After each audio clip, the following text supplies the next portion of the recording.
tiga golongan pertama kali dimasukkan ke dalam api neraka. Yang pertama adalah mungkin orang yang tidak pernah kita sangka-sangka. Yang kedua juga termasuk orang-orang yang tidak pernah kita sangka. Dan yang ketiga apalagi termasuk golongan orang yang tidak pernah kita sangka. Kenapa? Karena ternyata dari hadis riwayat Imam Muslim yang akan kita kaji di mukadimah malam hari ini, ternyata orang yang kemudian masuk neraka pertama kali, orang yang pertama kali dimasukkan neraka oleh Allah Subhanahu wa taala, ternyata bukan mereka yang dalam hidupnya pernah berzina, ya, dan juga bukan orang yang mereka ketika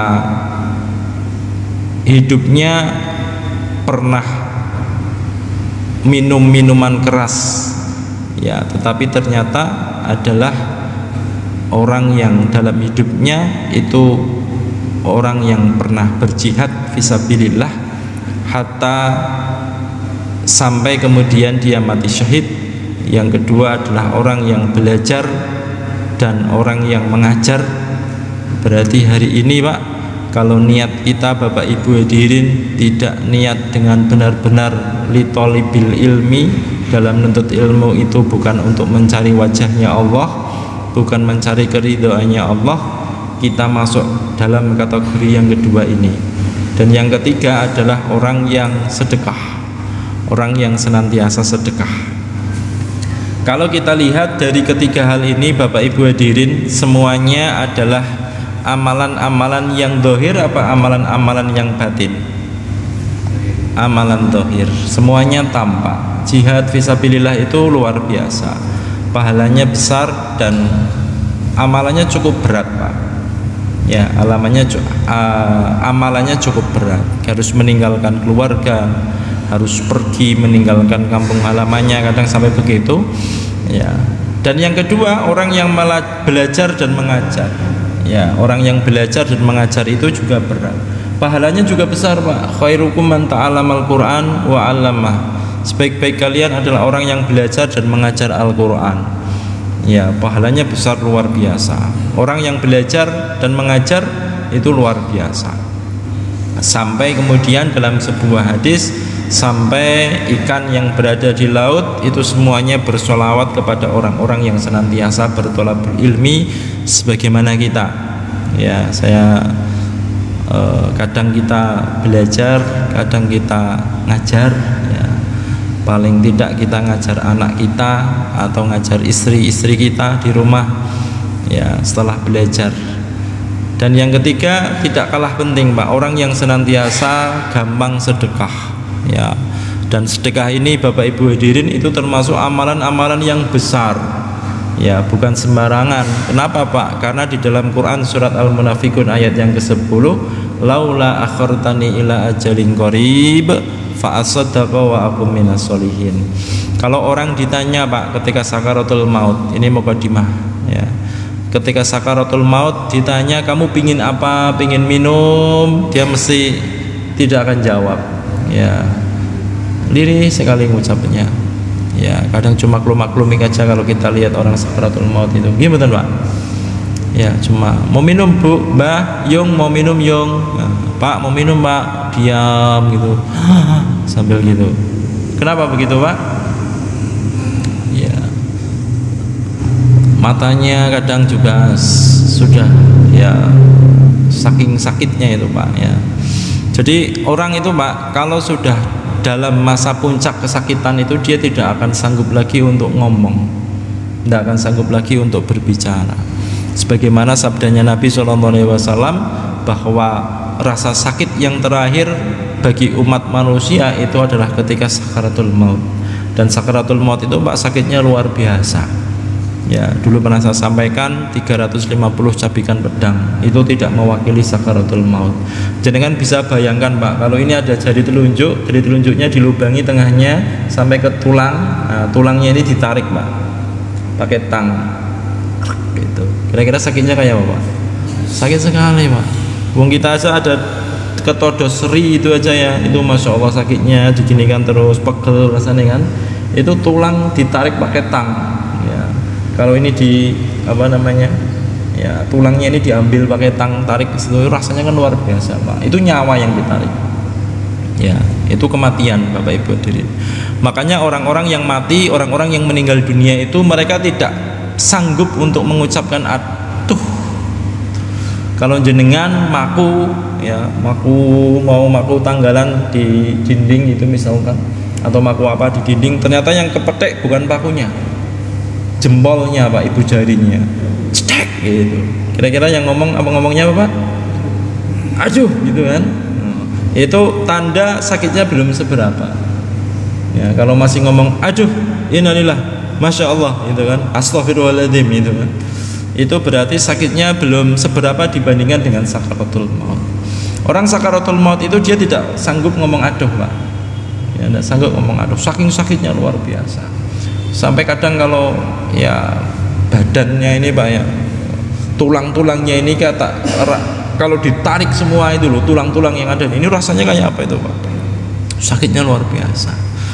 Dan kita ternyata diperintahkan oleh Rasulullah itu untuk banyak mengingat mati itu Pak ya, banyak mengingat mati. Supaya apa? Supaya kita dekat dengan Allah Subhanahu wa taala. Kalau kita sedikit-sedikit ingat mati itu kan dekat Pak sama Allah Subhanahu wa taala Pak. Mau macam-macam, mau bermaksiat juga ingat mati ya. Ini penting untuk kemudian kita pahami bersama. Orang yang ketika sakaratul maut Pak, laula akhartani ila ajalin qarib, kata Allah Subhanahu wa taala di dalam Quran surat Al-Munafiqun ayat yang ke-10 itu, dia minta ditunda Pak ya, minta ditunda sebentar saja ya, sebentar saja. Kenapa dia minta ditunda? Dia ingat Pak, dia punya tanah yang sangat luas di daerah sana, misalnya daerah Batang sebelah sana. Dia ingat punya kebun, dia ingat punya uang yang berada di bank ya, berada di bank, uangnya miliaran ya. Dia ingat itu Pak. Inginnya dia Pak, dia tidak ingin yang lain ya. Inginnya dia itu fa'as-sadaqa wa aqum minas sholihin. Pertama dia ingin sedekah ya. Orang sakaratul maut itu Pak, kalau ditanya pingin apa itu, pingin urip sebentar, jangan ditunda dulu ya, pingin sedekah ya. Kalau dia bisa ngomong Pak, kalau dia bisa ngomong, kayak tanah nengono saya wakafkan ya, itu tanah di sana saya berikan, itu uang yang ada di bawah kasur itu, bawah kasur, bawah bantal itu mbok jupuken buat sedekah atas nama saya. Dia pingin seperti itu Pak ya. Itu uang yang ada di lemari, di brankas itu bukaan, kasihkan anak yatim ya, kasihkan masjid, kasihkan pondok pesantren supaya bermanfaat. Dan dia paham betul Pak, saat itu yang kemudian nanti menjadi naungan itu ketika orang meninggal dunia itu adalah sedekah ya, sedekahnya. Dan tidak ada yang secepat kilat seperti api yang kemudian dipadamkan oleh air, seperti air yang memadamkan api Pak, itu kecuali dengan sedekah, yaitu penghapus dosa yang paling cepat ya. Zikir sholat 5 waktu itu menghapus dosa Pak, kita berwudu itu menghapus dosa. Tetapi yang disebutkan oleh Nabi SAW satu-satunya itu adalah sedekah ya. Sedekah itu Pak, itu seperti api yang memadamkan air yang memadamkan api ya, lebih cepat untuk menghapus dosa dan kesalahan. Makanya orang ketika sakaratul maut dia pinginnya sedekah kontan. Kalau dia pinginnya tidak sedekah Pak, ya Allah saya pingin haji misalkan, oh nunggu musim haji dulu Pak ya. Kalau dia pingin umroh dia harus daftar dulu ya kan. Kalau dia pingin sholat 5 waktu saja Pak, dia harus ya nunggu sholat 5 waktu dulu. Tapi kalau sedekah ini Pak, bisa kapanpun, bisa ya untuk bisa kapanpun, sewaktu-waktu dia tinggal ngucap saja itu sudah jadi akad ya, sudah jadi akad sedekah. Maka sedekah ini Pak bukan amalan yang sembarangan, termasuk amalan yang sangat besar, sehingga ternyata sebaliknya juga. Tetapi jika nanti sedekah ini kok menjadi niat yang kemudian tidak benar ya, dia juga terkena dampaknya, yaitu dia akan dimasukkan ke dalam api neraka yang pertama kali. Ini yang kemudian kita khawatir dan kemudian kita takut ya, harap-harap cemas ya. Hadisnya bunyinya seperti ini. An Abi Hurairah radhiyallahu anhu qol, dari Abu Hurairah radhiyallahu anhu berkata, sami'tu Rasulullah sallallahu alaihi wasallam yaqulu, aku mendengar Nabi sallallahu alaihi wasallam bersabda, inna awwalan nasi yuqda yaumal qiyamati alaihi rajulun ustushhida. Ya, inna awwalan nasi, sesungguhnya yang pertama kali ya, yuqda yaumal qiyamati alaihi, yuqda alaihi, yang akan dihisab, yang akan dihakimi di hari kiamat atasnya adalah rajulun ustushhida. Ustushhida itu apa? Istishhad ya, mati syahid ya, seorang laki-laki yang berperang di jalan Allah Subhanahu wa taala, kemudian dia mati terbunuh oleh musuh ya, dan ini akan dimintai, akan dipanggil terlebih dahulu, fa utiya bihi, maka laki-laki tadi yang mati syahid tadi akan didatangkan, fa'arrafahu ni'matahu, kemudian diperlihatkan kenikmatan-kenikmatan di dunia, Pak. Ya, kenikmatan-kenikmatan di dunia, diberikan tangan yang kuat, diberikan keahlian, ahli di dalam masalah memanah, nombak, ahli dalam masalah fisik ya, olah fisik dan lain sebagainya, itu diperlihatkan semua, diperlihatkan oleh Allah Subhanahu wa taala, fa'arafaha, sampai kemudian laki-laki tadi itu dia mengenalinya, oh iya, itu nikmat yang dulu saya rasakan ketika di dunia. Ya, sampai dia paham, Pak. Ya, sampai dia paham. Qala, maka Allah mengatakan, berkata kepada laki-laki tadi, fama amilta fiha, ya, apa yang kamu lakukan terhadap nikmat-nikmat yang sudah aku berikan? Apa yang kamu lakukan terhadap nikmat itu? Qal, laki-laki tadi menjawab, qataltu fika, ya, hatta ustushhidtu, ya, aku telah berperang untukmu, hatta ustushhidtu, sampai aku mati syahid, Pak, kata laki-laki tadi. Qal kadzabta, kata Allah Subhanahu wa taala, kamu dusta. Dan kita paham betul, Pak, sebagaimana para ulama menyampaikan, orang yang kemudian didebat oleh Allah Subhanahu wa taala ketika di akhirat itu mesti celaka. Ya, mesti celaka.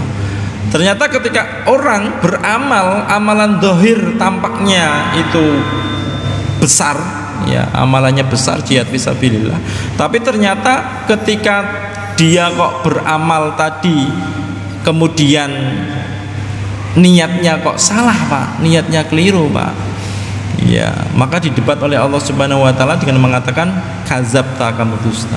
Walakinnaka qatalta li'anna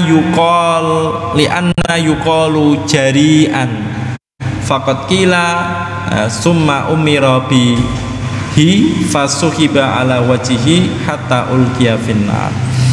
Ya, kamu itu ketika berperang itu supaya kamu agar dikatakan pemberani, syuja, itu loh pemberani itu. Manusia sudah mengatakan seperti itu semua, Pak. Ya, orang-orang sudah mengatakan, oh itu pemberani, masya Allah, pemberani sekali, luar biasa begitu. Tapi amalan itu, Pak, ternyata begitu itu, Pak. Jadi amalan zahir itu penting, tetapi amalan batin itu lebih penting daripada amalan zahir. Ya, bukan berarti kemudian ketika seorang wanita disuruh pakai jilbab gitu kemudian jawabnya yang penting hatinya, enggak juga. Ya, enggak juga begitu. Kenapa kok begitu? Iya, karena kita tidak pernah tahu ukuran jilbab hati seperti apa. Dan biasanya, Pak, yang tampak di zahir itu adalah apa yang ada di dalam hati. Ya, yang tampak di dalam yang zahir itu adalah hasil daripada proses di hati. Itu amalan hati itu begitu, Pak. Ya, amalan hati itu begitu. Maka sampai kemudian si mujahid tadi yang kemudian berjihad di dalam jalannya Allah Subhanahu wa taala, yang kemudian ternyata dia di situ hanya ingin riak saja, ya, riak, pamer, ingin dikatakan sebagai jarian atau seorang yang pemberani atau syuja'ah, orang yang pemberani, kemudian diutus, summa umira, malaikat diperintahkan, fasuhiba ala wajihi hatta ulqiya finnar, dilemparkan ke dalam api neraka. Ini yang pertama kali dihisab, Pak. Ya, yang pertama kali masuk neraka seorang mujahid ternyata yang jihad fisabilillah. Warajulun, yang kedua kata Rasulullah sallallahu alaihi wasallam, ta'allamal ilma wa 'allamahu. Ya, orang yang menuntut ilmu dan mengajarkan. Ya, ikut kajian setiap malam, habis waktunya untuk kajian, tapi dia lupa niatnya bukan untuk Allah Subhanahu wa taala. Malam Senin ada kajian, dia ikut kajian, ada ustadz ustadzah didatangkan dari luar, dia kejar sampai ke masjid sebelah, dia kejar lagi, nanti ada kajian kayaknya menarik, kejar ke sana lagi, Pak. Ayo rombongan yuk kita ke sana. Kajian dalam rangka itu, Pak. Ya, tapi kadang lupa niatnya. Niatnya untuk apa? Ya. Maka farajulun ta'allama ilma wa 'allamahu wa qara'al qur'ana, ya, fa utiya bihi fa arafahu ni'amahu fa arafaha.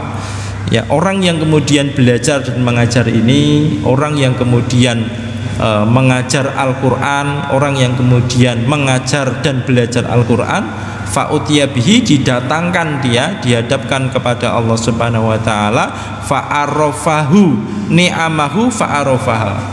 Ya, nikmat-nikmatnya ditampakkan. Dulu kamu di dunia diberikan nikmat apa? Alhamdulillah di dunia diberikan nikmat suara yang bagus. Suaranya bagus. Kalau baca Quran orang-orang terkesima. Ya, kemudian dia juga rajin belajar. Kamu diberikan apa? Diberikan kesempatan untuk menjadi panitia. Panitia apa? Panitia majelis taklim misalkan. Ya, atau diberikan kesempatan untuk menjadi peserta. Ya, atau diberikan kesempatan untuk menjadi mu'alim, guru, ustadz, kiai, ya, atau jadi santri, murid. Ya, semuanya sudah diberikan oleh Allah Subhanahu wa taala, ditambahkan fa'arofaha, sampai kemudian laki-laki tadi ngerti, oh ya itu dulu nikmat saya yang pernah di dunia tadi. Qala fama amilta fiha. Kemudian Allah mengatakan, apa yang sudah kamu lakukan terhadap nikmat-nikmat itu? Ya, qal, dia mengatakan ta'allamtul ilma wa 'allamtuhu. Aku telah belajar ilmu dan aku mengajarkan ilmu. Ya, belajar dulu, nyantri, mondok. Makanya Bapak Ibu hadirin, butuh juga kita para orang tua ketika nyekolahkan anak itu niatnya mau apa. Dulu pernah kita bahas ya, niat nyekolahkan anak. Kalau kita hanya sekedar nanti anak saya biar jadi dokter, nanti anak saya biar jadi selesai itu, Pak. Ya, berhenti di dunia. Ya, tapi kalau niat kita nyekolahkan anak kita supaya anaknya nanti bermanfaat untuk umat, bermanfaat untuk syariat, dia bisa berdakwah nanti begitu, ya, maka itu nilainya beda dengan apa yang kita niatkan dengan urusan dunia. Ya.